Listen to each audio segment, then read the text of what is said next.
Hi, everybody. It's Talk to Me Tuesday. It's your girl, Anja, and I'm here with an incredible singer, my personal favorite dance partner, and model. I'm proud to present to you the one, the only, Jathan Blake.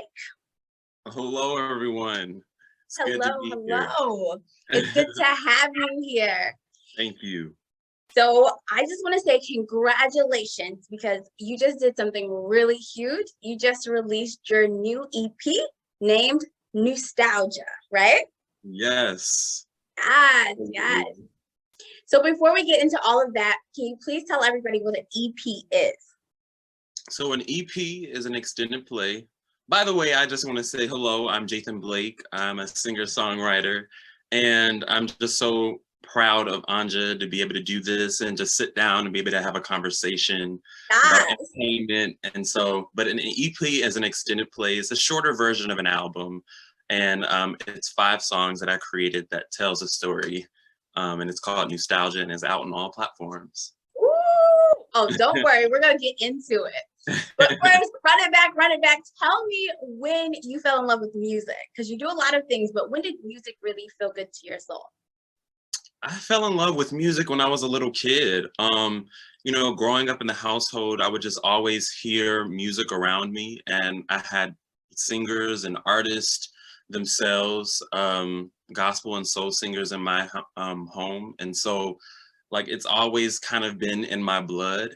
But really, the first time that I noticed that I loved music with performing was when I was 8 years old, and I did a talent show where I did dancing and gymnastics during the talent show. And I was like, I could be used to this. This is it. So what was it like? Was it the audience cheering you on, or was it just like the feeling, the energy that you're giving people? I think it was just more so the expression. You know, as a young kid, I was very expressive and energetic. And so being able to channel all that energy and excitement and be able to do that in a performance in a way that where I can dance or sing or flip around and do backflips, it allowed me to, you know, express that in a different way that I felt like truly connected to more than anything else. All right, I love that. So you already know we got to get into this EP because there's so much to cover. So tell me how long it took for you to write it, maybe create it. Was it like a 2-second project, or does it take years to make? For this one, I've had an EP in the back of my mind for the past like 7 years. Yes. So I was always waiting for this moment of when I was going to put this body of work out finally, and to be able to put that out. But I think for me, I think it really started intentionally last year. You know, the past couple of years has been quite crazy. And Absolutely. Over the course of the past couple of years, I said I wanted to create something that was reflective of the times, but both personal to me, that I could show with other people to tell them my story, as well as bringing a music with a message and a meaning that could connect people together. I felt like we were just all in different spaces and we were all trying to get back to things to be normal. But I think for me, this time during the pandemic, I had to sit down and really think and meditate about what I want to get back to. Because I know for me, the pandemic has changed me introspectively, and I don't want to continue to keep rushing and like compete with this rat race and go back to things how they were before, because it's not the same. So I wanted to have a different approach with that. And so last year, I just decided to flesh out some of the songs that I wrote for a song competition 2 years ago, and then writing a song last year, which was the lead single, Nowadays. And then the other couple of songs have kind of like kept in the back of my mind. The melody and the lyrics have always been there, but I think it finally all came together last year, and it took me about a good 8 to 10 months to really fully capture everything that I wanted to do in this body of work. So are you saying that over the last couple of years and all of the like unrest and like the things our country kind of had to deal with really shook inside of you and made you be like, this is the moment that I need to put my art into the world? Absolutely. Before, I just felt like it was never really the right time. I was always like moving, or I was working somewhere, or traveling, or going to this place, or auditioning here. And I just felt like there was never a place where I could just sit down and create music and to collaborate with another producer and to be able to put this music out. But, you know, since everybody was inside, we're all inside. And so I was like, what am I going to do? I'm not just going to sit here and not do anything. So let me actually, you know, put the pen to paper and actually do something that I love and want to create and share with the world. So was that process, did you find challenging at all? Like what challenges were you faced, or was it just kind of like sit down and everything's coming to me? So yeah, I faced quite a few challenges, from technological issues to working to feeling type of burnout. Like just been kind of crazy these past couple of years. But for me, when I started creating my YouTube content in 2020, that was the direction that I already had in my mind that I wanted to take before even leading up to releasing this EP. And so I felt like the YouTube creation was going to be a place and a foundation where it could help me to be able to learn about, you know, creativity and arranging and editing and putting all these things together, where it can help me to really hone in on my skill set to be able to put out the EP. And so for me, there were so many setbacks because, well, one, a lot of the stuff that I needed to do needed to be funded. And That's so, a big thing, right? Where, right. yeah. I feel like money has always been a huge thing for anybody who's creative, an artist, person who's passionate about the entertainment industry. Money has always been very interesting in a way where it's kind of like a gamble, and you have to really, you know, decipher whether or not what is going to be your next steps based off of that, you know, tool.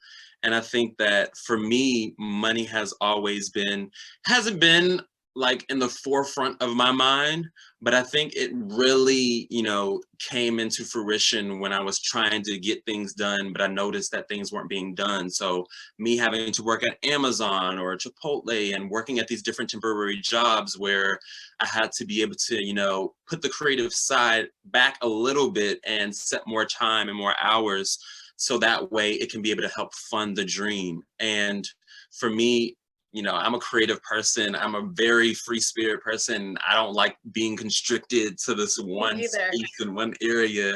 And so being able to, you know, not being able to do these creative stuff all the time kind of, you know, was conflicting, and it made me feel like, what am I doing here? I feel like I'm wasting time. I'm not, you know, putting out the music when I want to put it out. Yep. Time is also another thing. It's Yep. like when you want to get things done at a certain time, that's also another conflicting thing, because it's like, okay, I need this amount of money here to be able to adjust and readjust the plan that I had before. And it's just a whole type of thing, like planning and everything that has to be like going through that. That is a very good point that you make, like time over here and money over here and trying to be creative. So let me just say that you picked up the night shifts. Okay. He was working the night shifts at Amazon, and he had a plan going in that you weren't just going to work there. You definitely had a money amount in your head and what you wanted to do with that money, but you also wanted to be creative during the day and work on Amazon at night. How did that pan out? That was exhausting. Let's just say that. Because it's always a battle trying to manage time and manage your resources well, so that way you can be able to fund the projects and the dreams that you have for yourself. And I think for me, it was difficult because I found myself being extremely tired when I wanted to create content. And then when I had to work, it was like I was tired there. So it was just like, I need some type of balance to be able to, set out a specific day to be able to create content and then work, the next few days, and then, following up with that schedule. And I think for me, planning and making sure that you stay with your schedule has always been important in this process, because it helps you define what goals that you want and what type of outcome you're going to get. And I didn't want to go in here intentionally thinking that I was going to be able to do, the music and put it out, but then realizing like, oh, I didn't write anything down, so I don't know how much money I need, or I don't know how much time it require. So putting that down and writing down like list and planning and scheduling really helped me to be disciplined and to be focused on what I wanted to do. Yeah, I think they said something. I mean, I'm no therapist or psychologist or anything, but they said something about writing things down, like mind on paper helps things make Absolutely. progress. Yeah. Absolutely. Writing things down helps you to remember, it helps you to stay on track and stay focused. And then ultimately, like, the benefit though with working those night shifts and doing creative content during the day was that it helped me to be able to create the songs that I wanted to. So it forced that creativity inside of me when I felt like I wasn't having enough time to be able to put this out and put out this video, but it really forced me to be on my A game and put out my best work. And so I think that, through challenges and through chaos, that's where creativity and even your greatest creative moments lie. I agree. My question though, for any like artist that is out here with survival jobs, and like, how do you know when to leave, let's say Amazon? How do you know when it's time to be like, got all I need to roll? That's a very good question. And I think that question is going to, remain consistent. For me, I think that the moment that I start realizing that Amazon wasn't benefiting me, it was that I couldn't really see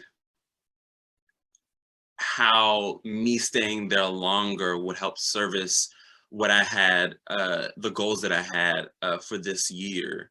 Right. And for me, I think that to making that definitive decision, one is that you do have to have a little bit of a backup plan Okay. because Okay. backup plans are definitely going to be beneficial. And then two, even if you don't have a backup plan, figure out a way where you can map out what you are willing to do temporarily that will help you along the way. And I think that for me, Amazon wasn't helping me mentally. I Oh was in a yeah. space where I was exhausted emotionally and mentally. And then also it wasn't, helping me. It was only, decreasing my art and my value and my time, especially when I wanted to be able to do creative stuff. And so for me, I was like, nah, this is where I draw the line, because at some point you do have to draw the line where enough is enough, and you have to realize what is going to be beneficial. Granted, you are going to have to be able to work and do things that you don't want to do, Absolutely. but you have to, I think that passion and persistence always outweighs those type of challenges and those type of questions that you have for yourself. And I think you have to start trusting your instincts and knowing, which way you're going to take. Yeah. So I think when you say plan B, because I don't want anybody out here getting confused, you never want to waver on your music. You were just talking about like your survival jobs, having like a plan B, a source of getting money on the side, right? Absolutely. Yeah. So I think that for me, I heard Denzel once say, Denzel Yes, Washington, Denzel Washington. he said, always don't have a plan where you are falling back on, always fall forward. And I think that for me, a backup plan in a sense is not where I'm falling back and I don't know where I'm going. It's a plan where I can sort of delineate and dissect what is going to work for me at this time period and then keep it pushing, keep it consistent. I think, consistency and opportunity meet success. And for me, the more that I stay motivated, I think that's also another thing. The more I stay motivated by something that I'm doing, the more I can find myself being consistent and, realizing that I can get through these tough times. But if I don't feel motivated by what I'm doing, Right. then I feel like there's definitely a hindrance for me. Then I'm like, okay, what are we doing? What's next? What are you doing? So I don't believe anybody gets to where they're at by themselves. And you said motivation and what inspires you and stuff. So who is in your corner making sure like you're solid, you're good? Who inspires you? Who keeps pushing you when you don't want to go any further? Like who would those people or person be? So yeah, definitely I rely on my faith a lot in these times. But I'm also surrounded by family, my parents and my sister who love and support me and have for quite some time. And even in these conversations about like leaving jobs or quitting or like planning for music, it's always been with my family and having those tough type of conversations with my family because they have been my core unit that has helped me and guided me along the way to ultimately be able to release this project. Because I know even in the planning and the processing of putting these things out, you cannot do it by yourself. It's impossible to do it by yourself. The team. Exactly, it takes a team. And so my team was my family, my core unit was my family. And I think that I'm so grateful and blessed to be able to have a family who has loved and supported me along this journey.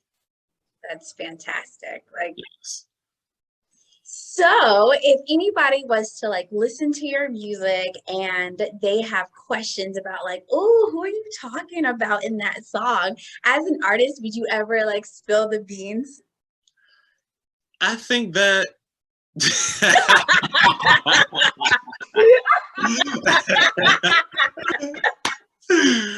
Ah. This is going on socials. Yes, this is for everybody to see. So answer how you see fit. Yeah. So for me, I think definitely it is helpful to share to an extent the background and the story behind the meanings of the songs. But I think the music really should speak for itself and that the listener Absolutely. should be able to, adapt to it with their own lives. And I went with that intention because that's how I approach songwriting, is that I approach it from, okay, I'm going to talk about something that's happened personally in my experience, but then I'm going to find a way where it can connect and allow people to connect with their lives and their experiences. And I think songwriters have different approaches. Some are very intimate and very like in your face, real type of things. But then also, like for me, I feel like some of the best music and the best work comes from you not really knowing the backstory of that person's life or those Yeah. experiences. When you listen to Michael Jackson or Whitney Houston or all the classics, like you don't really be like, okay, what was she singing about? Like, who is she singing about? Like, what was he singing about? Was he talking about that girl? And I think there's a certain discretion and a certain mystery that I feel a little bit is lost today because I know we have to be so on and so transparent with our audience that Yep. it kind of takes away from the value of music. And I like to bridge the gap, with the old and new. And that's has been my mantra for some time now, is to be able to bridge those two things together. And I think for me, I want to be able to keep that mystery and excitement that we had in the past, but then also be real and transparent about like things that I'm going through and things that you're possibly going through too. So, yeah. I think that is beautifully said. Like having boundaries and letting the audience pick up what they have going on in their life. I think that's important. Yeah, definitely. So everybody always talks about how they're out here writing songs, but in high school, like nobody's ever taught me how to write a song. How do you guys know how to write songs? I got questions. Like, how do you do it? Is it a poem? Like tell me, please. Yeah, I had that same question when I started writing songs, and they were trash songs. No, in the Kobe, let me stop. But R.I.P. But I think that for me, when I started writing songs, it came in a way where I was just writing things with a melody. So sometimes I would like go on YouTube and find an instrumental, or like I would hear like certain chords and I would just write. Honestly, when you first are interested or wanting to songwrite, I think that just writing in general is so helpful. And that doesn't even have to do with anything music related. It's just if you want to write about your day or about what happened at this event or anything specific that you want to talk about, I think that expressing yourself through writing is beneficial. And I took that because I used to journal a lot before, and I took that and ran with it with a melody. And so I wrote a bunch of trash songs. Some that I thought were very poetic and very like top class, first class, no doubt follow. But really thought that they were something special, and then I listened to them again, and I was just like, "This is not it at all." And I think thank God for growth. Right. I think that you have to be able to be open enough to be like, okay, this is trash, but we're going to keep going, you know? Yeah. Being open to the experience of failing or not doing something right. Because I think that a lot of people want to, you know, pick up a guitar or piano and act like you're going to get it right the first time you play it, or write a song and it be instantly a hit. Yep. But, you know, it takes time, and it takes people who can hear your music and also give you critique. Because I remember I used to write songs and I would show them to my family and they would be like, you really hear a lot of words. And so it really does. And that's a part with it is accountability, and to be able to hear like, okay, this is not working out. Let me, you know, go back. Let me hear some of my favorite songs that I enjoy listening to. Right. See how they're writing their lyrics to their songs, and then let me see, not in a way to be a copycat or mimic what they do, but I think that it's beneficial also to, you know, write something similar when you're first starting to write songs. Write something similar to your favorite songs and like switch up the lyrics. Like I'll just say, for example, I think everyone knows like Empire State of Mind with Alicia Keys and Jay-Z, and it's like literally been blasted for years. If you took that instrumental and you did away with the lyrics that she sings and that he raps, I think that when you are able to, you know, put in your thoughts and your ideas with the instrumental, and you start doing that more consistently, I think consistency has always been, you know, a big part of what I've done and what I'm trying to do. You know, I'm not perfect. I'm still a work in progress, but I think that when you're able to be consistent with learning how to adapt to that, I think that's when you'll start to learn and gravitate to writing more songs. And of course, like I took some songwriting classes in college, and being able to understand melody and what lyrics works for here. And okay, hold on. So what advice would you have for somebody who is a beautiful dancer? Like they may be a professional dancer and they just can't sing. Like how do they get their singing voice? I'm asking for a friend. It ain't no friend.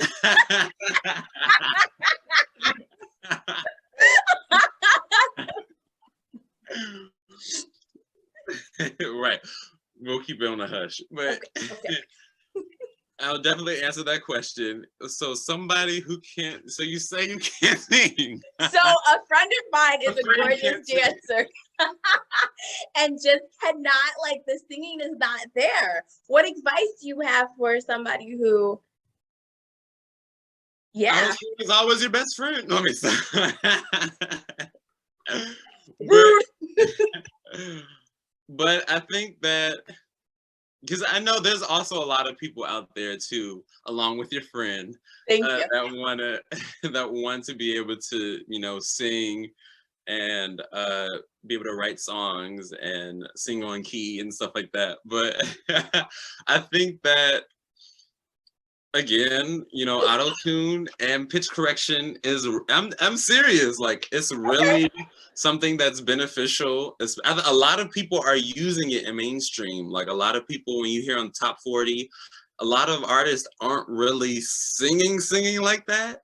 And so I think when you have like work with somebody who can help you, like maybe find a vocal coach on YouTube, or you go to someone personally, and you don't have to like, oh, I want to be Whitney Houston, I want to be Beyonce or something like that. But I think when you take small steps and you really are able to like work with a person and you're really interested in trying to sing on key, talk to that person. You keep talking about this on key point. Like, I don't know if any of the listeners keep hearing it, but you say it like 3 times. Singing, a little bit off key with pitch correction and auto tune. I think that when you're able to, get help with somebody who's knowledgeable about the music industry or music in general, I think you have a long shot. I mean, sky's the limit. Like you literally can do it all. Yes. Absolutely. There's no stopping that friend. Okay, so what would you say, just overall, somebody who's truly trying to break into the industry, like what advice would you have for them? Like what nuggets, what last piece of wisdom would you give them? Still learning that myself. But I think that from the experiences that I've had with working with like classes, I took a Billboard class with NYU with the Music Industry Essentials, and just doing music and performance and everything like that. I think it really goes back to the root of what do you want to do? I think honestly, we can get so distracted by everything on social media, and everything can be really glamorized and really interesting. But I think you have to, break it down and be like, for yourself, not for anyone else, but learn what you want for yourself. What do you want to do? Like, what path do you want to create? Do you want to tell a story, or do you want to be a part of somebody's story, or do you want to help assist in any way with entertainment? You don't have to always be the front head, person to do everything. And I think that a lot of people see the fame and everything like that, and yeah, that's nice, and you want that. But I think that the root of it is, what are you passionate about? What are your goals? You have to sit down and really just take time to meditate with yourself and reevaluate what you want from, a person within the music industry, and, set those things aside and be like, okay, this is what I want. This is what I want to do. I know this is going to take this amount of time. I hope that I can stay consistent with that. Consistency and discipline is key. But I think that also, if you surround yourself with people who are, doing what you're doing, or being consistent, or, interested in doing what you're doing, that helps you to find that sort of core of why you're doing what you're doing, and, really chasing after your dreams. Oh, that's so good. All right, Jathan Blake, thank you so much for coming on, sharing all your gems, your light, your truth. It is greatly appreciated.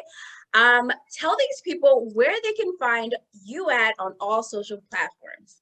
Yes. First of all, I want to say thank you so much for setting time to be able to have this conversation. It was a great deep dive to really talk about entertainment and just, life in general, and, sort of the struggles with, being a creative and a passionate person. So thank you again. You can find me on all platforms at Jathan Blake. Jathan Blake on Spotify, Jathan Blake on iTunes, Instagram, TikTok, Twitter, everything, YouTube, everything is Jathan Blake. And so, like, if you just search it, you'll find me. Perfect. Once again, thank you so, so much. You guys, it's been Talk to Me Tuesdays. It's your girl, Anja. You can find me at it's your girl _ Anja. Once again, it's your girl _ ANJA. And until next Tuesday, make sure you like and subscribe. All the things. Give it up. See you guys later. Bye.